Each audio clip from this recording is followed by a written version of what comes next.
భారతదేశ భూగోళ శాస్త్రంలో మనం ఇప్పటివరకు రెండు చాప్టర్స్ని విజయవంతంగా కంప్లీట్ చేయడం జరిగింది. ఒకటి ఉనికి క్షేత్రీయ అమరిక, రెండు నైసర్గిక స్వరూపాలు. ఈ రెండు చాప్టర్స్ని మనం ఇక్కడ క్షుణ్ణంగా విశదీకరించాం. ఇప్పుడు వాటిని గురించి క్షుణ్ణంగా చర్చించడం జరిగింది. మూడో చాప్టర్గా మనం చూసినట్టయితే భారతదేశం నదీ వ్యవస్థ.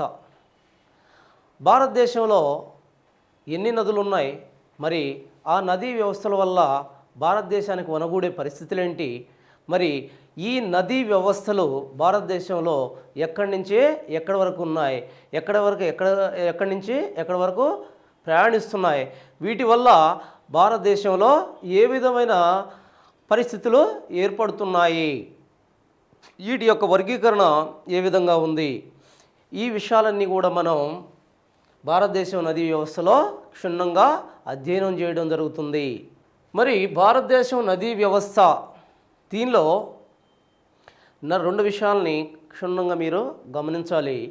ఒకటి, నదీ వ్యవస్థ అంటే బాగా చూడండి, నదీ వ్యవస్థ. రెండు, నదీ పరివాహక ప్రాంతం. ఒక నదిని మనం తీసుకున్నప్పుడు రెండు విషయాలను ఖచ్చితంగా గమనించాలి. ఒకటి, అసలు నదీ వ్యవస్థ, నది అంటే ఏంటి. రెండు, నదీ పరివాహక ప్రాంతము. ఇక్కడ నదీ వ్యవస్థ లేదా నది అనేది తీసుకుంటే, నది అంటే ఫస్ట్ నది అంటే తీసుకుందాం డెఫినిషన్. ఒక పెద్ద మొత్తంలో ఒక ప్రాంతం నుంచి ఇంకొక ప్రాంతానికి ఒక పెద్ద పరిమాణంలో ప్రవహిస్తూ చివరికి సముద్రాన్ని కలిసే ప్రవాహాలనే నదులు అంటారు. నది అంటే ఏంటి, ఇంకొక రకంగా చెప్తాను చూడండి. అతి ఎక్కువ దూరం, ఇక్కడి నుంచి ఇక్కడికి అనుకోండి, దూరం ఎక్కువగా ఉండాలి. అతి ఎక్కువ దూరం, అతి పెద్ద మొత్తంలో ఒక ప్రాంతం నుంచి ఇంకొక ప్రాంతానికి ప్రవహించి లాస్ట్లో ఏమవ్వాలి, సముద్రములో కలిసే, కంపల్సరిగా సముద్రంలో కలవాలి, కలిసే నీటి ప్రవాహాలను నదులు అంటున్నాము. అర్థమైంది కదా, నదులు అంటున్నాము. రెండవది, నదీ వ్యవస్థ. నదీ వ్యవస్థకి ఏమైనా తేడా ఉందా? ఉంది. నది, దాని యొక్క ఉపనదులు. ఇక్కడ చూడండి, ఇది గంగాకి ఎన్ని ఉపనదులు ఉన్నాయి? ఈ ఉపనదుల వ్యవస్థ మొత్తాన్ని కలిపి నదీ వ్యవస్థ అంటున్నాము. మరి మూడవదిగా, నదీ పరివాహక ప్రాంతము. ఏంటి నదీ పరివాహక ప్రాంతం అంటే? నదులు వేటిలో ప్రవహిస్తాయి? నదీ లోయల్లో ప్రవహిస్తాయి. అవి తయారు చేసుకున్న లోయలు కావచ్చు, లేదా భౌగోళికపరమైన కారణాల వల్ల భూమి పగుళ్ళు ఏర్పడ్డప్పుడు ఏర్పడిన లోయలు కావచ్చు. ఏ లోయల్లో అయినా సరే నదులు దేంట్లో ప్రవహిస్తాయి? లోయల్లో ప్రవహిస్తాయి. మరి నదులు లోయల్లో ప్రవహించేటప్పుడు తను ప్రవహించే లోయకు పక్క భాగాల్లో కొన్ని వేల కిలోమీటర్ల ప్రాంతానికి సాగునీటిని కానీ తాగునీటిని కానీ అందిస్తుంది నది. ఎంత ప్రాంతానికైతే నది తన నీటిని అందించగలుగుతుందో ఆ ప్రాంతాన్ని మొత్తాన్ని ఆ నది యొక్క పరివాహక ప్రాంతం అంటున్నాము. జాగ్రత్తగా లిజనర్స్ గమనించాలి. మూడు విషయాలు చెప్పాము నదిని గురించి. నది అంటే ఏంటి, నదీ వ్యవస్థ అంటే ఏంటి, నదీ పరివాహక ప్రాంతము అంటే ఏంటి, ఈ మూడు కూడా నదిని గమనించినప్పుడు మీరు ఏదో చదువుకొని పోవటం కాదు, ఈ మూడిటిని క్షుణ్ణంగా పరిశీలించాలి మీరు. సరే, భారతదేశంలో నదీ వ్యవస్థల గురించి మనం చెప్పాం. అసలు నదులు అంటే ఏంది, నదీ వ్యవస్థ అంటే ఏందని. మరి భారతదేశంలో మనకి నదులుగా చూసినట్టయితే రెండు సముద్రాల్లో కలవాలి, సముద్రంలో ఖచ్చితంగా కలిసేదే నది అంటున్నాం. మనకి భారతదేశంలో చుట్టూగా 2 సముద్రాలు ఉన్నాయి. ఈ 2 సముద్రాల్లోనే మన నదులు కలుస్తున్నాయి. ఒక సముద్రం ఇటు తూర్పుగా ఉన్న సముద్రాన్ని బంగాళాఖాతం అంటున్నాం, పశ్చిమంగా ఉన్న సముద్రాన్ని అరేబియా సముద్రం అంటున్నాం. అయితే ఇక్కడే మనం ఒక విషయం గమనించాలి. అరేబియా సముద్రంతో పోలిస్తే బే ఆఫ్ బెంగాల్ అంటే బంగాళాఖాతంలో భారతదేశంలోని అధిక నదులు కలుస్తున్నాయి. ఈ విషయాన్ని ఖచ్చితంగా గమనించాలి. ఇక్కడ మీరు గుర్తుపెట్టుకోవాల్సింది, ఇటు ఎన్ని నదులు కలుస్తున్నాయి, పశ్చిమంగా తూర్పుగా ఎన్ని నదులు కలుస్తున్నాయి. భారతదేశంలో నదులు మొత్తాన్ని 100% అని మనం అనుకుంటే 100% నదుల్లో 77% నదులు బంగాళాఖాతంలో కలుస్తుండగా కేవలం 23% నదులు ఇక్కడ అరేబియా సముద్రంలో కలుస్తున్నాయి. మరి నదుల శాతపరంగా కాకుండా ఒక విషయం ఈడ ఈ మాత్రం మీరు కంపల్సరీగా గుర్తుపెట్టుకోవాలి. ఇక్కడ చూడండి, ఇక్కడ 23%, ఇక్కడ 77% కలుస్తున్నాయి. ఈ 2 విషయాలు కంపల్సరీగా గుర్తుపెట్టుకోండి. ఇంకొక విషయం ఏంటంటే నదుల యొక్క పరిమాణపు దృష్ట్యా, నీటి పరిమాణము దృష్ట్యా 100% నదుల్లో ఉండే నీరు మొత్తాన్ని మనం తీసుకున్నట్టయితే ఆ నీరు ఈ ప్రాంతంలో అంటే బే ఆఫ్ బెంగాల్లో ఎంత కలుస్తుంది, బంగాళాఖాతంలో ఎంత కలుస్తుంది, అరేబియా సముద్రంలో ఎంత కలుస్తుంది నీరు. నదులు తాము ప్రవహించేటప్పుడు తమ లోయల్లో ప్రవహించే నీటి మొత్తంలో ఆ మొత్తం నీటిని 100%గా తీసుకుంటే, అంటే భారతదేశపు నదులు తమలో ప్రవహించే మొత్తపు నీటిని మనం 100%గా తీసుకుంటే ఆ 100% నీరులో ఇటువైపు బంగాళాఖాతంలో ఎంత కలుస్తుంది, అరేబియా సముద్రంలో ఎంత కలుస్తుంది చూద్దామా ఒకసారి. 90% బంగాళాఖాతంలో కలుస్తుంటే 10% అరేబియా సముద్రంలో కలుస్తుంది. అరేబియా సముద్రంలో కలుస్తుంది. ఈ విషయాలు మీరు క్షుణ్ణంగా జాగ్రత్తగా గమనించాలి.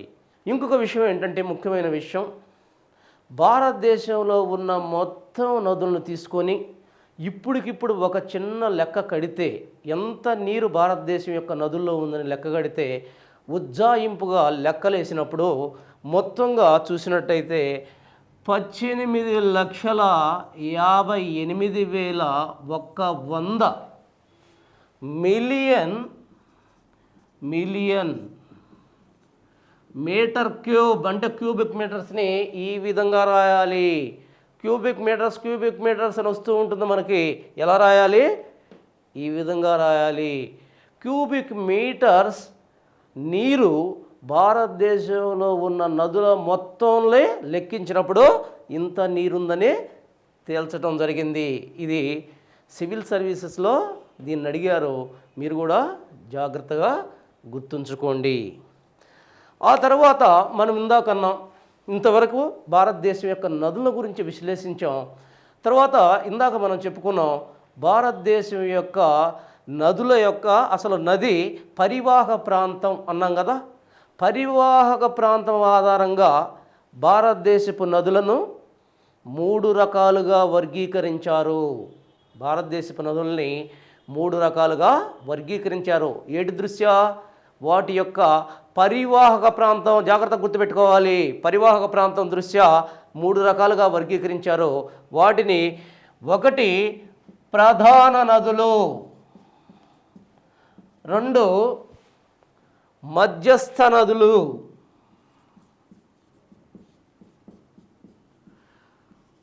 3 చిన్న తరహా నదులు.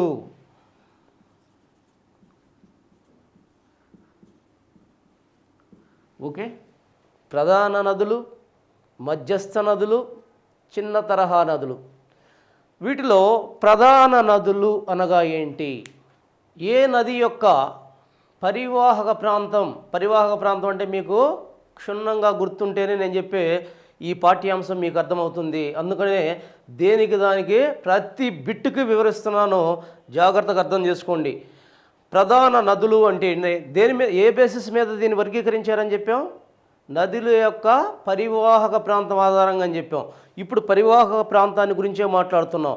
ప్రధాన నదులు అంటే ఏ నది యొక్క అయినా సరే పరివాహక ప్రాంతం more than 20,000 million square kilometres ఉంటే 20,000 మిలియన్ కిలోమీటర్స్ కన్నా ఎక్కువగా 20,000 కిలోమీటర్స్ 20,000 కిలోమీటర్స్ చదరపు కిలోమీటర్స్గా ఉంటే కిలోమీటర్ స్క్వేర్గా ఉంటే వీటిని ఇక్కడ ఇంకా మీరు కావాలంటే ఇట్లా రాసుకోండి. మోర్ దెన్ కిలోమీటర్ స్క్వేర్స్గా ఉంటే దీన్ని అంటే పరివాహక ప్రాంతం ఎంత ఉండాలి? 20,000 చదరపు కిలోమీటర్ల కన్నా ఎక్కువ ఉంటే వాటిని ప్రధాన నదులు అన్నారు. ఏమన్నారు? ప్రధాన నదులు అన్నారు. మరి భారతదేశంలో ఇంత పెద్ద నదులు ఉన్నాయా? ఇంత పరివాహక ప్రాంతం కలిగిన నదులు ఉన్నాయా? ఉన్నాయి. మొత్తం భారతదేశంలో 14 ఉన్నాయి. ఎన్ని ఉన్నాయి? 14 ఉన్నాయి. ఇక్కడ రాస్తాను, జాగ్రత్తగా చూసుకోండి.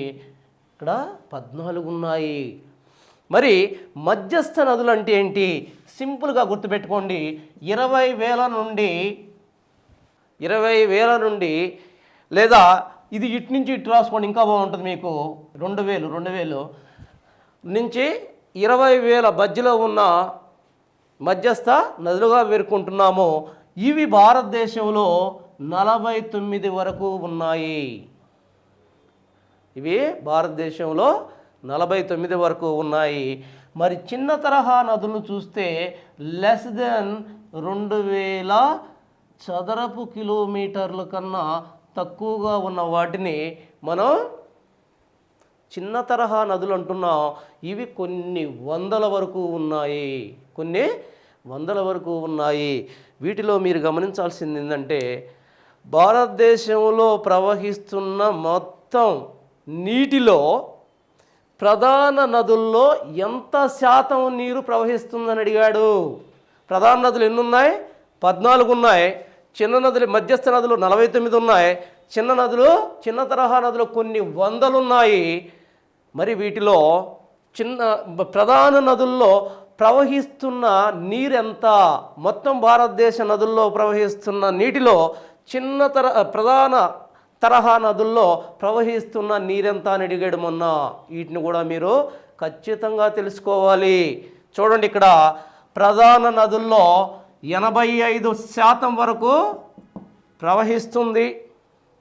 ప్రధాన నదుల్లో 85% వరకు ప్రవహిస్తుంటే మధ్యస్థ నదుల్లో 7% ప్రవహిస్తుంది.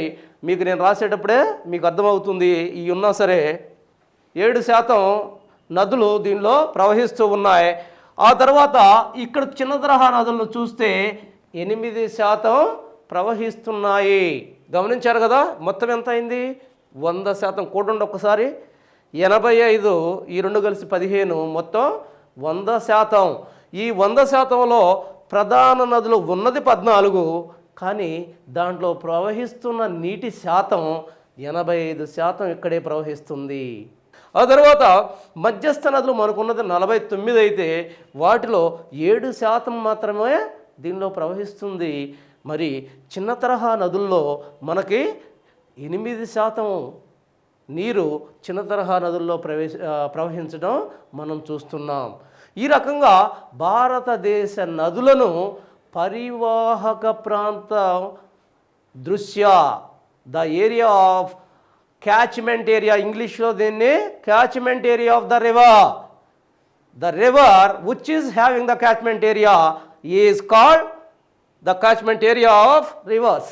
సో దీన్ని మనం చూసినట్టయితే క్యాచ్మెంట్ ఏరియా అనేది ఈ ప్రాంతంలో ప్రధాన నదుల్లో చాలా ఎక్కువగా ఉంది.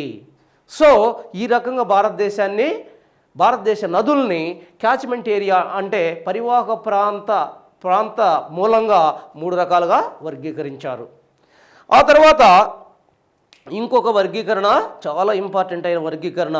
ఈ వర్గీకరణ దేని మీద ఆధారపడి చేశారు అంటే వాటి యొక్క పుట్టుక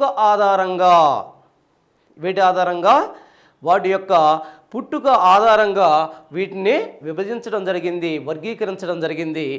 తర్వాత రెండో వర్గీకరణగా మనం చూసినట్టయితే ఈ వర్గీకరణలో మనకి నదులను వాటి యొక్క ఉద్భవన ప్రాంతాల ఆధారంగా, అంటే పుట్టుక ఆధారంగా వాటిని మరలా మనం 4 రకాలుగా వర్గీకరించుకున్నాం. 4 రకాలుగా వర్గీకరించుకున్నాం. ఇది ముఖ్యమైన వర్గీకరణ. ఇక్కడ చూసినట్టయితే మనకి మొదటిగా హిమాలయ నదీ వ్యవస్థ,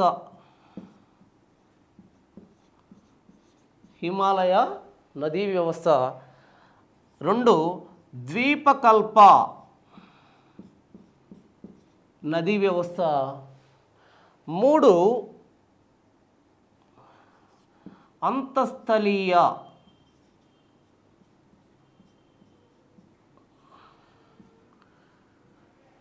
నాలుగు ఎగ్జోటిక్.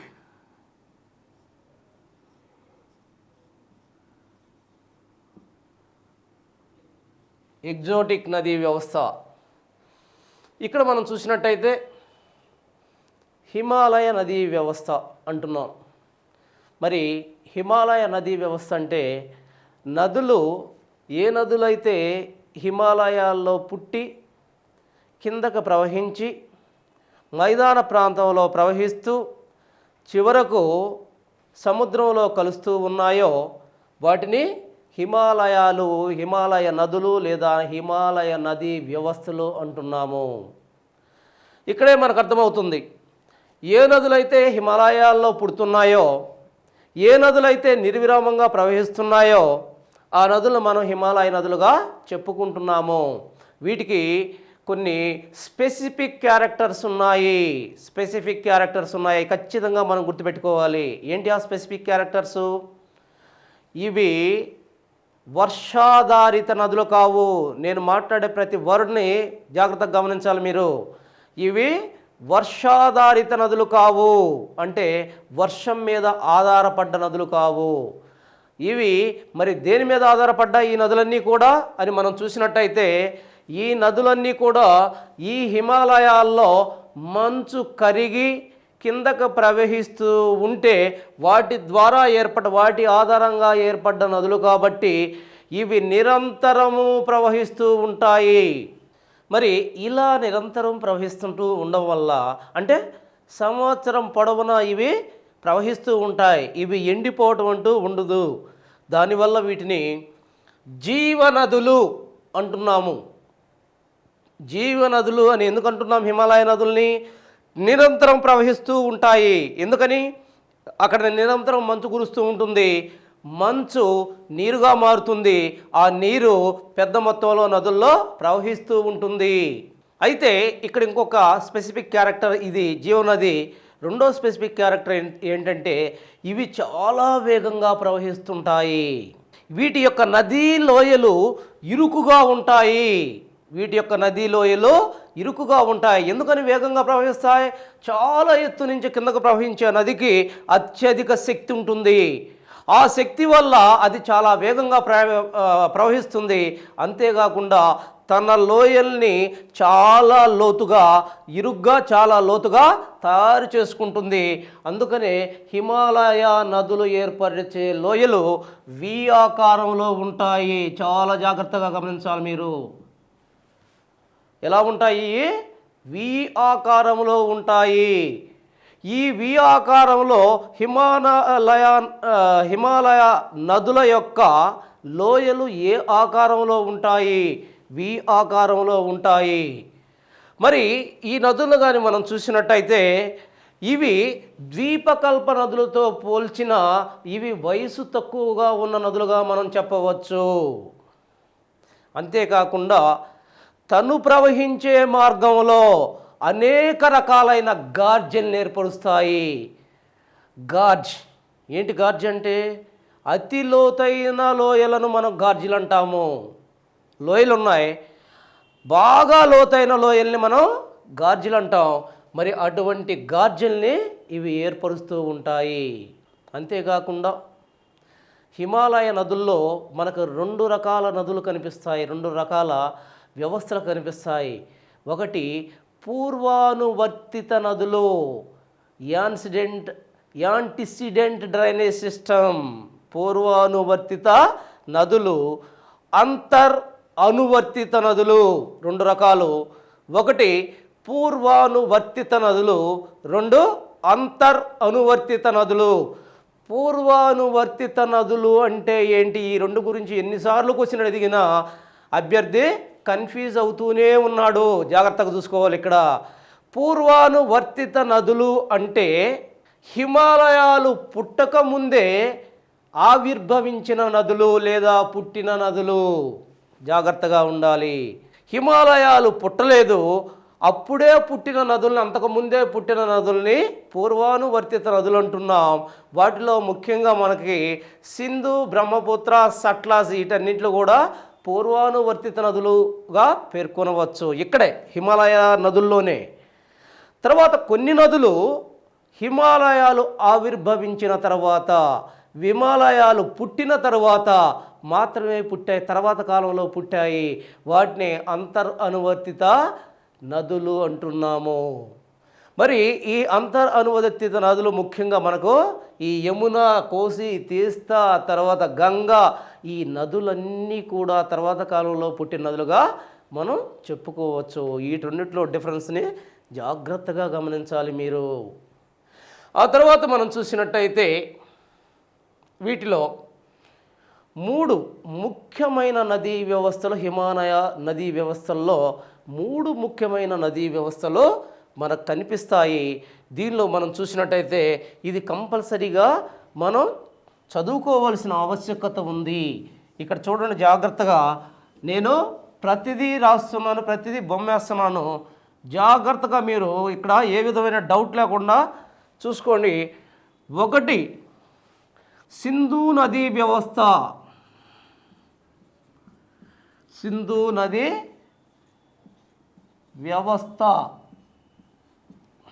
సింధు నదీ వ్యవస్థ. 2 గంగా నదీ వ్యవస్థ. 3 బ్రహ్మపుత్ర. గంగా నదీ వ్యవస్థ, 3 బ్రహ్మపుత్ర నదీ వ్యవస్థ. ఈ 3 నదీ వ్యవస్థలు హిమాలయ నదీ వ్యవస్థల్లో ప్రాముఖ్యమైన నదీ వ్యవస్థలు. ఈ 3 నదీ వ్యవస్థల్ని మనం ఖచ్చితంగా అధ్యయనం చేయాలి. ఇక్కడ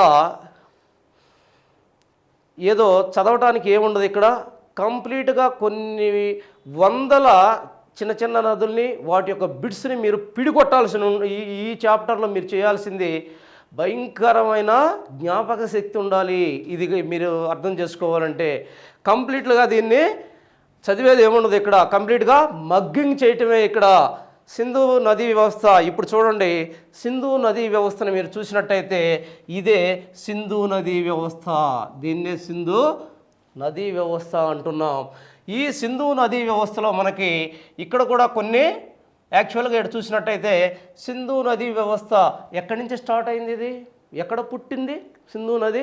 భారతదేశంలో సింధు నదీ వ్యవస్థ అనేది ఒక జీవనదీ వ్యవస్థ, అతి ప్రాచీనమైన నదీ వ్యవస్థ. అంతేకాకుండా ఇది అతిపెద్ద నదీ వ్యవస్థగా మనం చెప్పుకోవచ్చు.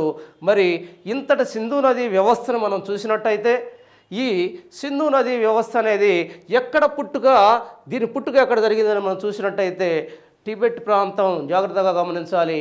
ఈ టిబెట్ ప్రాంతంలో ఉన్న మానస సరోవరం, ప్రతిదీ బిట్టే, మానస సరోవరంలో పుట్టింది.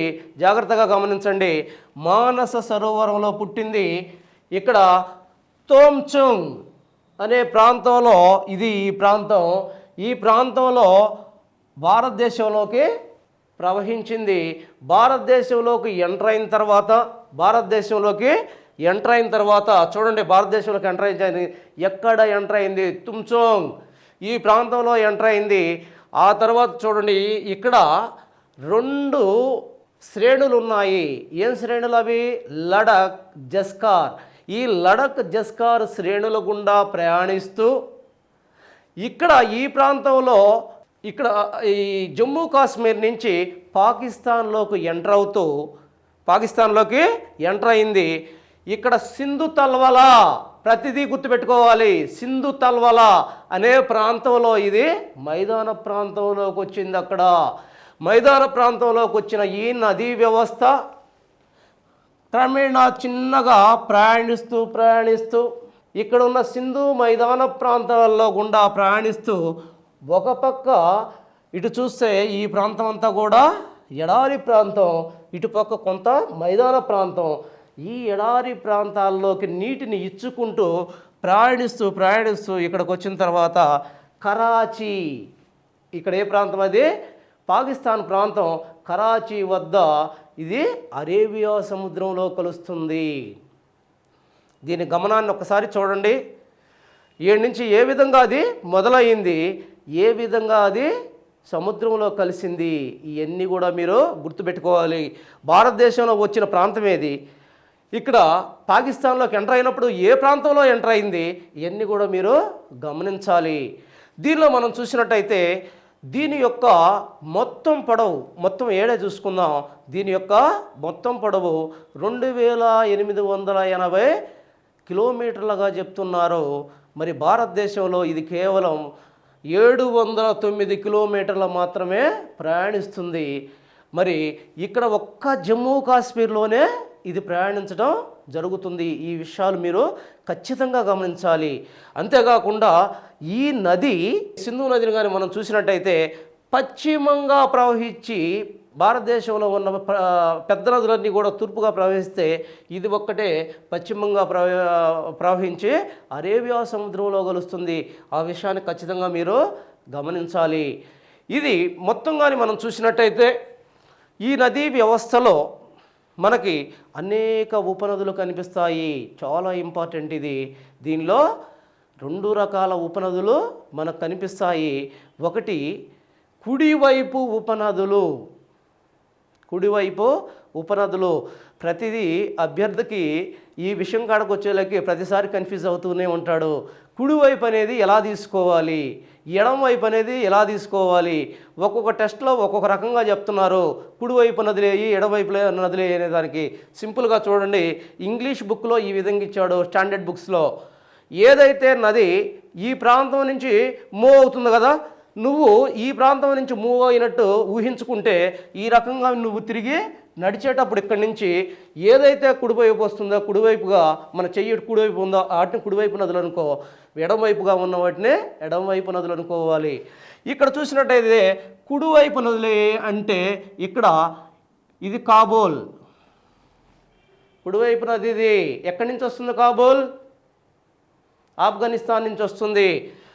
షోక్, షిగార్, గిల్గిత్, ఈ నదులన్నీ కూడా చిన్న చిన్న నదులు. ఇవన్నీ కూడా పర్వత ప్రాంతాల నుంచి వచ్చి దీన్ని కలిసి అతి చిన్న నదులు. వీటిని గురించి పెద్ద ఇంపార్టెంట్ ఏం లేదు. ఒక్క కాబూల్ను గుర్తుపెట్టుకోండి ఇంపార్టెంట్గా. ఎక్కడి నుంచి ఏ దేశాన్ని నుంచి వచ్చి కలుస్తుంది అనేది ఇంపార్టెంట్. ఈ కాబూల్ను తక్కిన వాటి నుండి పెద్ద గుర్తుపెట్టుకోవాల్సిన అవసరం లేదు. మరి వీటిల్లో యాక్చువల్గా మనం చూసినట్టయితే ఈ షిగారు, గిల్గిత్తు, తర్వాత షోకు, ఈ నదులన్నీ కూడా భారతదేశానికి యాక్చువల్గా ఈ సింధు నదికి పర్వత ప్రాంతాలలో సింధు నదిని కలుస్తాయి. ఈ ఒక్క విషయం జాగ్రత్తగా గుర్తుపెట్టుకోండి. ఎక్కడ కలుస్తాయి ఇవి? పర్వత ప్రాంతాలలో సింధు నది కలుస్తాయి. అందుకనే వీటిని ఏమంటున్నారు? కుడివైపు నదులు అంటున్నారు, పర్వతీయ నదులు అంటున్నారు. జాగ్రత్తగా గమనించాలి. కుడివైపు నదులు అది అందరూ చెప్పేదే. ఇక్కడ గుర్తుపెట్టుకోవాల్సింది పర్వతీయ నదులు అంటారు. ఎందుకు అంటారు వీటిని పర్వతీయ నదులు? పర్వతాలలో ఈ కలుస్తున్నాయి సింధు నదిని. తర్వాత ఇక్కడ మనకి చాలా ఇంపార్టెంట్ ఏంటంటే ఎడమవైపు నదులు. ఏంటి ఎడమవైపు నదులు? ఏ నదులైతే సింధు నదిని ఎడమవైపుగా కలుస్తున్నాయో వాటిని ఎడమవైపు నదులు అంటున్నాం. విచిత్రం ఏంటంటే ఈ ఎడమవైపు నదులన్నీ కూడా యాక్చువల్గా ఎక్కడి నుంచి ఏ ప్రాంతంలో కలుస్తాయి? సింధు నదిని మైదాన ప్రాంతాల్లో కలుస్తాయి. కనుక ఎడమవైపు నదుల్ని మైదాన నదులు అని మనం పేర్కొంటాం. జాగ్రత్తగా ఉండాలి అభ్యర్థి ఈ విషయంలో. వీటిని చూడండి, సింపుల్గా చెప్తున్నాను. ఈ పైనుంచి వచ్చి కలిసే వాటిని మనం పర్వతీయ నదులు అంటున్నాం.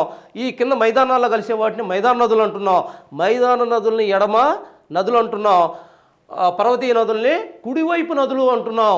జాగ్రత్తగా ఇన్నిసార్లు చెప్పాను, అర్థం చేసుకోవాలి. ఆ తర్వాత ఈ చాలా ఇంపార్టెంట్, మనకి చాలా చాలా అంటే చాలా చాలా ఇంపార్టెంట్. ఎందుకని భారతదేశానికి యాక్చువల్గా సప్త సింధు ప్రాంతంగా ఒక అన్నపూర్ణగా పేర్కొంటున్నట్టు ఈ ప్రాంతంలో పంజాబ్ హర్యానా ప్రాంతంలో ప్రవహించే నదీ వ్యవస్థలు కాబట్టి కొంచెం ఇంపార్టెంట్ ఇవి. వీటిలో చూస్తున్నట్టయితే ఇక్కడ చూడండి, వీటికి నెంబరింగ్ ఇస్తున్నాను, జాగ్రత్తగా చూసుకోండి. ఇక్కడ ఏబి అని ఇస్తున్నాను, ఏ బి సి డి, ఇది ఇవన్నీ కూడా మనకి అంటే ఎడమ వైపున ప్రవహించే నదీ వ్యవస్థలు. ఏబిసిడిఈ కరెక్ట్ ఆర్డర్ అదే, కరెక్ట్ ఆర్డర్ అదే. ఆర్డర్ మీకు తప్పిందంటే ఈ ఒకదానికి ఒకటి కన్ఫ్యూజ్ అవుతాయి, జాగ్రత్తగా చూసుకోండి. ఇది ఏ చూడండి ఒక్కసారి, జీలం, చినాబ్, రావి, బియాస్, సట్లస్. ఏంటి ఇవి ఐదు? ఇంకొకసారి చెప్తాను. జీలం, చినాబ్, రావి, బియాస్, సట్లస్. ఈ ఐదు కూడా వీటిని పంచనదులు అంటారు. మరి ఈ నదులు సింధు నదిని ఎక్కడ కలుస్తున్నాయి? మైదాన ప్రాంతంలో కలుస్తున్నందువల్ల వీటిని మైదాన ప్రాంత నదులు అని కూడా పిలుస్తారు. వీటిలో జీలం, ఒక్కొక్క దాన్ని జాగ్రత్తగా చదువుకోండి. ఇక్కడ రాస్తున్నాను పేర్లు మీకు. ఒకటి జీలం, రెండు చీనాబ్, మూడు రావి, నాలుగు బియాస్, ఐదు సట్లస్. వీటిలో జీలం అనేది పైనుంది. యాక్చువల్గా జమ్మూ కాశ్మీరులో పుట్టి సింధు నదిని కలిసే ఒకే ఒక ఉపనది ఏది అంటే జీలమే. ఇదొక్కటే జమ్మూ కాశ్మీర్లో పుడుతుంది. తక్కినవన్నీ కూడా హిమాచల్ ప్రదేశ్లోనూ, ఇదేమో రాకాస్ లేక్లోనూ పుడుతుంది సట్లస్. ఒక్క జమ్మూ కాశ్మీర్లో పుట్టేది జీలం. మరి జీలం గురించి మనం చదువుకోవాలి. ఒక్కొక్క రివర్ గురించి మనం కంప్లీట్గా చదవాల్సిన ఆవశ్యకత ఉంది. జీలం తీసుకుందాం ఫస్ట్. ఏంటి అసలు జీలం అంటే? ఈ జీలం నది ఎక్కడ పుడుతుంది? జమ్మూ కాశ్మీర్లో పుడుతుంది. మరి జమ్మూ కాశ్మీర్లో పుట్టి ఉత్తరంగా ప్రయాణించే నది కూడా ఇదే. అడుగుతాడు ఇదే బిట్టు, మొన్న అడిగాడు ఇదే బిట్టు. జమ్మూ కాశ్మీర్లో ప్రయాణించి కిందకు ప్రవహించాల్సింది ఉత్తరంగా వెళ్ళింది.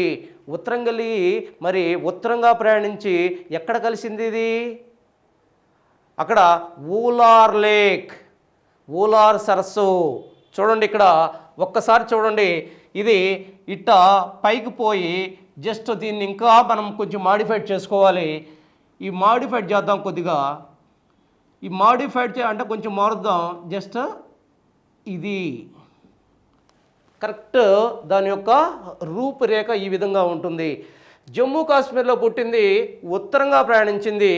ఈ ప్రాంతంలో ఊలార్ అనే లేక్ని ఇది ఏర్పాటు చేసింది. ఆ లేక్లోనే ఇది ప్రయాణిస్తూ ఉంది. లేక్ అంటే సరస్సు. ఊలార్ లేక్ మీకు తెలిసే ఉంటుంది. ఊలార్ సరస్సు అనేది జమ్మూ కాశ్మీర్లో ఒక ఫేమస్ సరస్సుగా మనం చెప్పచ్చు. ఈ ఊలార్ లేక్లోకి వెళ్ళిన తర్వాత ఆ ఊలార్ లేక్లో నుంచి ప్రయాణిస్తూ ఇక్కడ ప్రయాణిస్తూ యాక్చువల్గా ఇది అసలు ఎక్కడ జమ్మూ కాశ్మీర్లో ఎక్కడ పుట్టింది? ఇది వెరీనాగ్. పుట్టుక అనేది చాలా ఇంపార్టెంట్, గుర్తుపెట్టుకోవాలి. ఎక్కడ పుట్టింది ఇది? వెర్రీనాగ్. ఎక్కడ?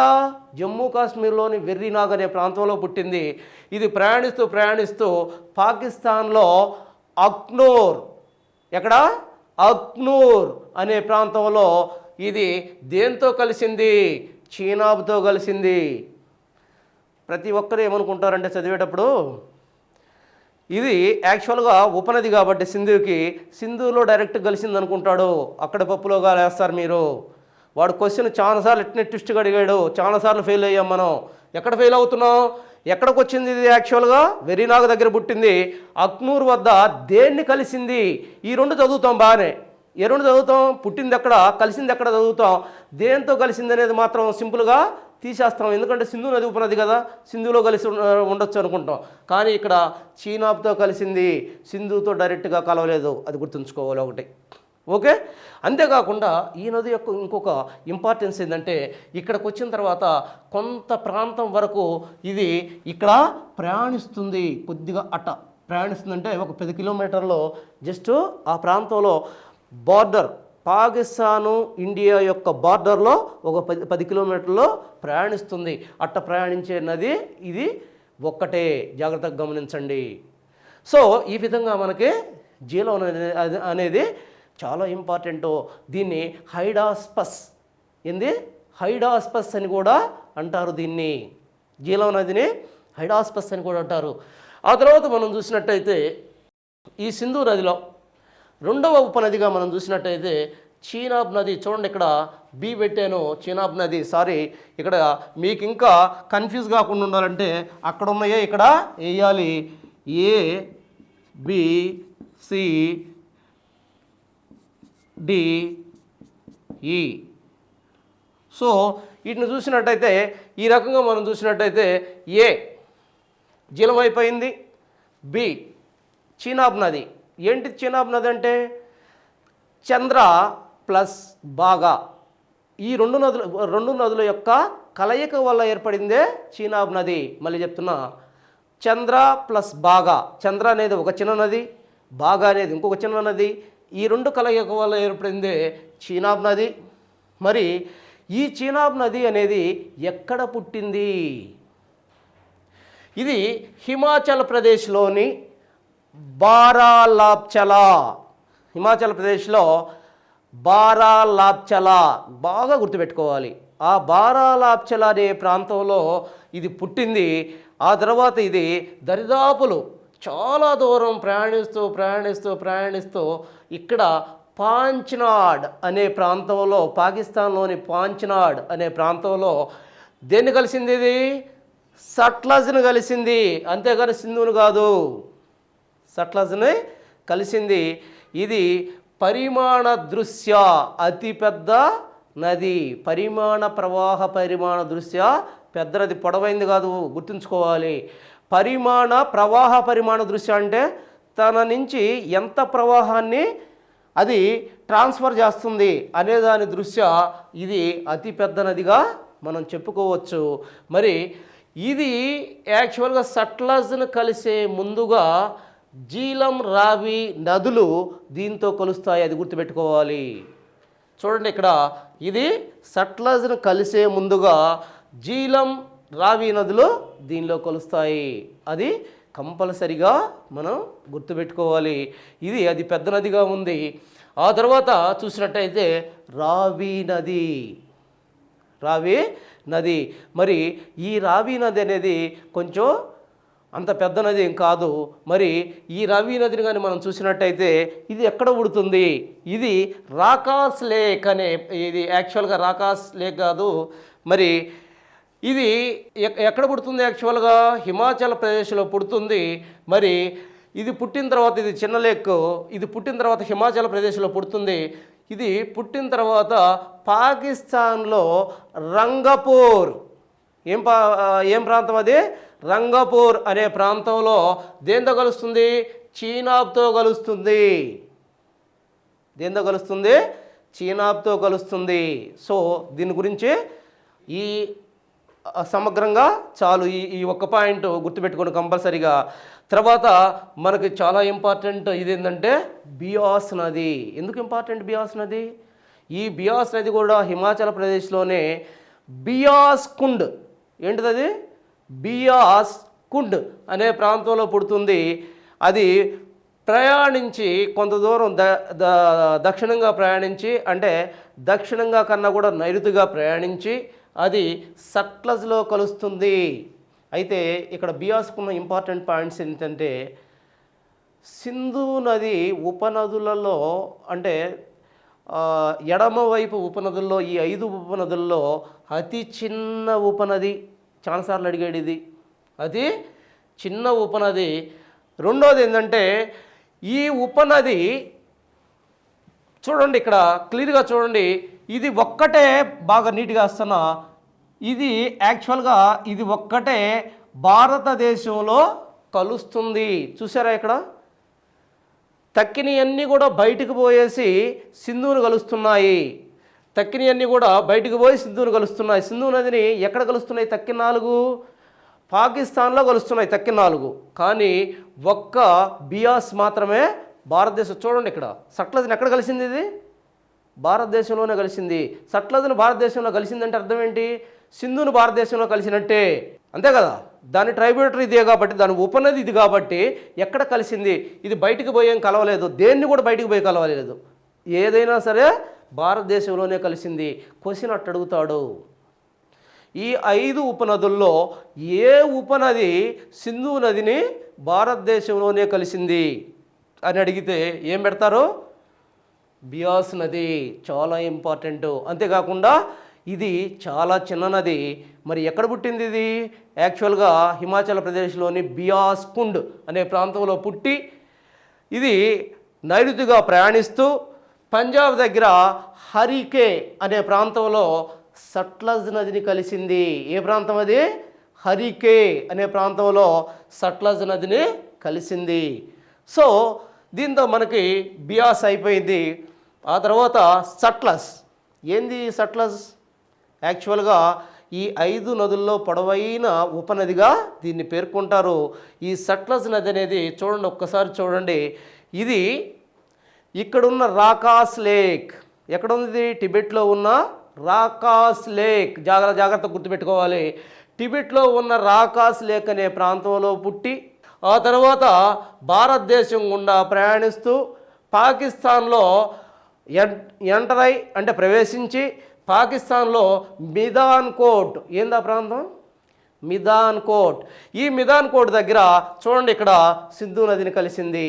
ఏ ప్రాంతంలో కలిసింది, మిదాన్ కోట్ అనే ప్రాంతంలో సింధు నదిని కలవడం జరిగింది.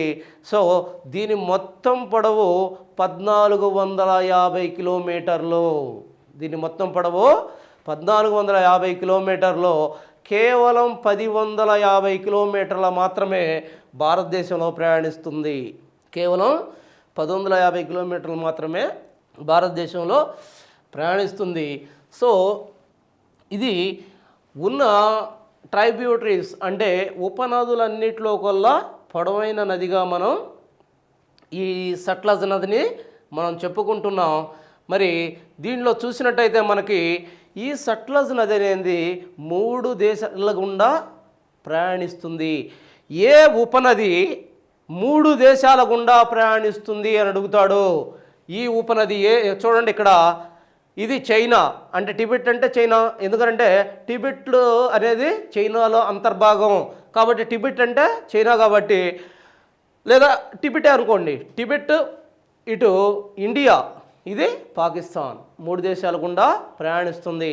ఏదైతే మనం ఇందాక చెప్పుకున్నాం యాక్చువల్గా సింధు నది కూడా అంతే, ఎక్కడ ప్రయాణిస్తుంది, టిబెట్, భారత్, పాకిస్తాన్ 3 దేశాల గుండా ప్రయాణిస్తుంది. అదేవిధంగా సట్లజ్ కూడా 3 దేశాల గుండా ప్రయాణిస్తుంది. ఈ రకంగా సింధు దాని ఉపనదుల గురించి మనం క్షుణ్ణంగా తెలుసుకున్నాం. అయితే సింధు నది యొక్క ఇంపార్టెన్స్ ఏంటి, దీని యొక్క ఇంపార్టెన్స్ ప్రాముఖ్యత ఏంటి గుర్తుపెట్టుకోండి. పశ్చిమంగా ప్రయాణిస్తూ అరేబియా సముద్రంలో కలిసే అతిపెద్ద నది ఇదే, ఒక పాయింట్. రెండో పాయింట్, ఎడారుల్లో ప్రయాణిస్తూ ఎడారి ప్రాంతానికి జీవజాలాన్ని ఇచ్చే ఆ ప్రాంతాల్లో నీటిని సరఫరా చేసే నదుల్లో అతిపెద్ద నది, భారతదేశంలో కనిపించే అతిపెద్ద నది కూడా ఇదేగా చెప్పుకోవచ్చు. ఈ 2 పాయింట్లు అనేది దీనిలో చాలా ఇంపార్టెంటు. ఓకే, సో దీంతో భారతదేశంలో మనకి సింధు నదీ వ్యవస్థ గురించి మనం కంప్లీట్గా చెప్పుకున్నాము. ఆ తర్వాత మనకి రెండవదిగా గంగా నదీ వ్యవస్థ. ఈ గంగా నదీ వ్యవస్థను కానీ మనం చూసినట్టయితే గంగా నదీ వ్యవస్థ అనేది భారతదేశంలో అతి ఎక్కువ దూరం ప్రయాణించే నదీ వ్యవస్థగా మనం చెప్పుకుంటాము. భారతదేశంలో అతి ఎక్కువ దూరం ప్రయాణించే నదీ వ్యవస్థగా అంటే ఒక నది భారతదేశంలో ఎంత దూరం ప్రయాణించిందనేది చాలా ఇంపార్టెంట్. ఇక్కడ చూడండి, ఇది చాలా పొడవైన నది సింధు నది. కానీ భారతదేశంలో ఎంత దూరం ప్రయాణించింది? భారతదేశంలో ఒక్క జమ్మూ కాశ్మీర్లో ప్రయాణించింది కేవలం 709 కిలోమీటర్లు మాత్రమే ప్రయాణించింది ఈ నది. కానీ గంగా దాని పొడవే 2525 కిలోమీటర్లు. జాగ్రత్తగా చూడండి, 2525 కిలోమీటర్లు అయితే దాని పొడవు. దానిలో 2510 కిలోమీటర్లు మొత్తం భారతదేశంలోనే ప్రయాణిస్తుంది. అర్థమైందా దీనికి డిఫరెన్స్? క్వశ్చన్స్ దీంట్లో వస్తే తలకాయ నొప్పి క్వశ్చన్స్ వస్తాయి మీకు. వాడు అడుగుతాడు, భారతదేశంలో మీరు చెప్పండి, ఇప్పుడు భారతదేశంలో ప్రయాణించే నదుల్లో పొడవైన నది ఏది అంటే ఏం చెప్తారు? ఖచ్చితంగా బ్రహ్మపుత్ర చెప్పాలి. ఎందుకంటే భారతదేశంలో ప్రయాణిస్తుంది కాబట్టి. ఎందుకంటే అది 2900 కిలోమీటర్ల పొడవున ఉంది, భారతదేశంలో ప్రయాణిస్తుంది. కానీ ప్రయాణించే దూరం కేవలం ఎంత దూరం ప్రయాణిస్తుంది? 880 కిలోమీటర్లే ప్రయాణిస్తుంది. కానీ ఇక్కడ గంగా నది భారతదేశంలో ఎంత ప్రయాణిస్తుంది? 2510 కిలోమీటర్లు. చూడండి, ఇక్కడ 510 కిలోమీటర్లు ఇది ప్రయాణిస్తే, ఇక్కడ బ్రహ్మపుత్ర 880 కిలోమీటర్లు భారతదేశంలో ప్రయాణిస్తుంది. ఇక్కడ ఇది 709 కిలోమీటర్లు ప్రయాణిస్తుంది. దీని ప్రకారం దేన్ని చెప్పాలి? వాస్తవంగా అభ్యర్థి ఖచ్చితంగా దీన్ని ఎన్నుకుంటాడు. గంగానది భారతదేశంలో ప్రయాణించే నదుల్లో పొడవైన నది గంగానది అని అభ్యర్థి తప్పుగా ఆలోచిస్తాడు. ఇవి ప్రయాణించట్లేదా? భారతదేశంలో ఈ నదులు ప్రయాణించట్లేదా? ప్రయాణిస్తున్నాయి. అందుకనే భారతదేశంలో ప్రయాణించే నదుల్లో పొడవైందంటే ఖచ్చితంగా బ్రహ్మపుత్ర చెప్పాలి. భారతదేశంలో అధిక దూరం ప్రయాణించే నది ఏది అంటే గంగా నదిని చెప్పాలి. ఈ ట్విస్టులు ఉంటాయి మీకు, ఖచ్చితంగా వీటిని ఆమూలాగ్రం చదవాలి. సో ఇక్కడ మనం చూసినట్టయితే 2510 కిలోమీటర్లు ఇది భారతదేశంలో ప్రయాణిస్తుంది. ఇంత గొప్ప నదిగా దీనికి చెప్పుకోవచ్చు. భారతీయుల యొక్క సాక్రిఫైజ్డ్ రివర్గా కూడా దీన్ని పేర్కొంటారు. ఇది ఒక పుణ్య నదిగా కూడా దీన్ని చెప్పుకోవచ్చు. మరి ఇంతటి గొప్ప నదిగా ఉన్న ఈ నదిని మనం కానీ చూసినట్టయితే, ఈ నదిలో గంగా నది వ్యవస్థలో మనం చూసినట్టయితే దీనికి అనేక ట్రైబ్యూటరీస్ ఉన్నాయి, ఉపనదులు ఉన్నాయి. వీటన్నిటి గురించి కూడా మనం చదవాల్సిన అవసరం ఉంటుంది. ముఖ్యంగా గంగా నదిని మనం చూసినట్టయితే, ఈ గంగా నది అనేది 2 నదుల యొక్క కలయిక. గంగా నది ఒకటి కాదు, 2 నదుల యొక్క కలయిక. ఇక్కడ కంప్లీట్గా మీకు చెప్తున్నాను చూడండి. గంగా నది ఇక్కడ చూడండి, హిమాలయాల మీద జస్ట్ ఇక్కడ చూడండి, ఇది హిమాలయాలు అయితే ఈ హిమాలయాల మీద యాక్చువల్గా హిమాలయాలు ఈ విధంగా ఉంటాయి. ఈ హిమాలయాల మీద నుంచి గంగా యాక్చువల్గా 2 నదులు వచ్చేసి ఈ ప్రాంతంలో కలుస్తాయి. దేవప్రయాగ, ఏదది? దేవప్రయాగ అనే ప్రాంతంలో కలుస్తాయి. ఏంటి ఈ 2 చిన్న నదులు? అలక్నంద, భగీరథి. అలక్నంద, భగీరథి. భగీరథి అనేది ప్రతి చిన్న పాయింట్ మీరు గుర్తుపెట్టుకోవాలి. భగీరథి అనేది గంగోత్రి గ్లేషియర్. మరి భగీరథి ఎక్కడి నుంచి పుడుతుంది? ఈ రెండింటి నుంచి గంగా పుట్టింది. ఈ 2 ఎక్కడ పుడుతున్నాయి? భగీరథి అనేది గంగోత్రి గ్లేషియర్ నుంచి. గ్లేషియర్ అంటే హిమనీయ నది నుంచి. అలక్నంద, ఈ అలక్నంద అనేది గర్వాల్ గ్లేషియర్ నుంచి ఈ 2 కూడా పుడుతున్నాయి. ఇక్కడ పుట్టిన ఇవి కిందకు ప్రయాణిస్తూ దేవప్రయాగ అనే దగ్గర కలుస్తున్నాయి. అదంతా అయిపోయిన తర్వాత మళ్ళీ ఇంకొక ఇంపార్టెంట్ విషయం మనం మాట్లాడదాం. ఫస్ట్ దీని యొక్క ఆర్డర్ మనం గమనిద్దాం. ఇక్కడ దేవప్రయాగ దగ్గరకు వచ్చిన తర్వాత 2 కలిసిన తర్వాత దేవప్రయాగ నుంచి కొన్ని వందల కిలోమీటర్లు ప్రయాణించి ఈ ప్రాంతంలో హరిద్వార్ అనే ప్రాంతంలో, ఇది యాక్చువల్గా ఇవన్నీ కూడా ఏంటి? పర్వత ప్రాంతాలు. ఈ పర్వత ప్రాంతం నుంచి కిందకు దిగుతుంది. కిందకి ఎక్కడికి దిగుతుంది? హరిద్వార్. హరిద్వార్ దగ్గర మైదాన ప్రాంతంలోకి దిగుతుంది. మైదాన ప్రాంతం అంటే ఇదంతా కిందంతా కూడా మైదాన ప్రాంతం. ఈ పర్వత పాదాల దగ్గర మైదాన ప్రాంతంలో ఎక్కడ దిగింది అని అడుగుతాడు. హరిద్వార్ వద్ద. హరిద్వార్ వద్ద మైదాన ప్రాంతంలోకి దిగిన తర్వాత హరిద్వార్ వద్ద దిగిన తర్వాత హరిద్వార్ నుండి యాక్చువల్గా ఇది ఇక్కడ ఉత్తరాఖండ్, ఆ తర్వాత ఉత్తరప్రదేశ్, ఆ తర్వాత బీహార్, ఆ తర్వాత వెస్ట్ బెంగాల్ ద్వారా ప్రయాణిస్తూ ఉంది. ఈ ప్రాంతాల్లో ప్రయాణిస్తూ ఈ ప్రాంతాలకు కావలసిన సాగునీటిని అందిస్తూ ఈ ప్రాంతాలను సస్యశ్యామలం చేస్తూ ఈ ప్రాంతాల్లో ప్రయాణిస్తూ ఇక్కడికి వచ్చిన తర్వాత వెస్ట్ బెంగాల్లోకి వచ్చిన తర్వాత ఈ ప్రాంతంలో ఒక్కసారి చూడండి. ఈ ప్రాంతంలో ఇక్కడ దీని మీద ఫరక్కా బ్యారేజ్ నిర్మించబడింది. ఎక్కడ నిర్మించబడింది? వెస్ట్ బెంగాల్ దగ్గర ఫరక్కా బ్యారేజ్ నిర్మించబడింది. ఈ ఫరక్కా బ్యారేజ్ దగ్గర ఇది 2 పాయలుగా చీలింది.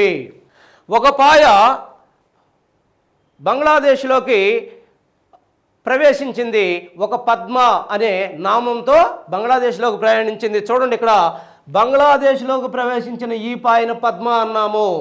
ఏమన్నాం? పద్మ అన్నాం.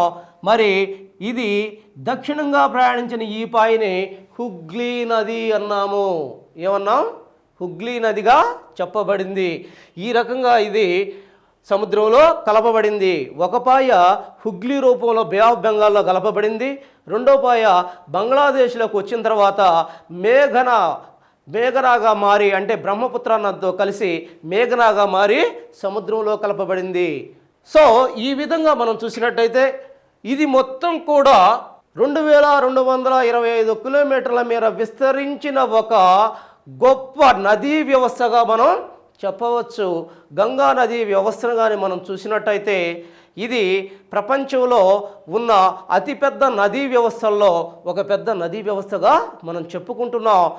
ముఖ్యంగా మనం గమనించాల్సింది ఏంటంటే ఈ నదీ వ్యవస్థలు, గంగా నదీ వ్యవస్థల్లో ముఖ్యంగా భగీరథి, అలక్నంద 2 కలిసి దేవప్రయాగ అనే ప్రాంతంలో కలిశాయని చెప్పుకున్నాం కదా. మరి ఈ అలక్నంద అనేది దేవప్రయాగ చేరే ముందుగా కొన్ని నదులతో కలుస్తుంది. దేవప్రయాగ అనే చేరే ముందుగా కొన్ని నదులతో కలుస్తూ ఉంది. అలక్నంద దేవప్రయాగాన్ని కలిసే ముందుగా మరి ఇది కొన్ని రకాలైన నదుల్ని కలుస్తూ ఉంది. వీటిని గురించి మనం క్షుణ్ణంగా అధ్యయనం చేయాలి. ఎందుకంటే ఒక్కసారి చూడండి, ఇటు అలక్నంద అనేది యాక్చువల్గా ఇదొక చిన్న నది. ఈ నది హిమాలయాల మీద నుంచి ప్రవహిస్తూ ఉన్నప్పుడు, ఇది హిమాలయాలు అనుకుంటే హిమాలయాల మీద నుంచి కిందకు ప్రవహిస్తూ ఉన్నప్పుడు ఇక్కడ కిన్నెరసాని అనే నదిని మొదటగా కలుస్తుంది. కిన్నెరసాని అనే నదిని కలిసేటప్పుడు ఆ 2 నదులు కలిసిన ప్రాంతాన్ని మనం రుద్రప్రయాగ అంటున్నాము. రుద్రప్రయాగ అంటున్నాము. ఆ తరువాత దక్షిణంగా ప్రయాణిస్తూ ఈ నది పిండారి అనే నదిని కలుస్తుంది. ఆ పిండారి అనే నదిని కలిసేటప్పుడు ఆ 2 కలిసిన ప్రాంతాన్ని మనం కర్ణప్రయాగ అంటున్నాము.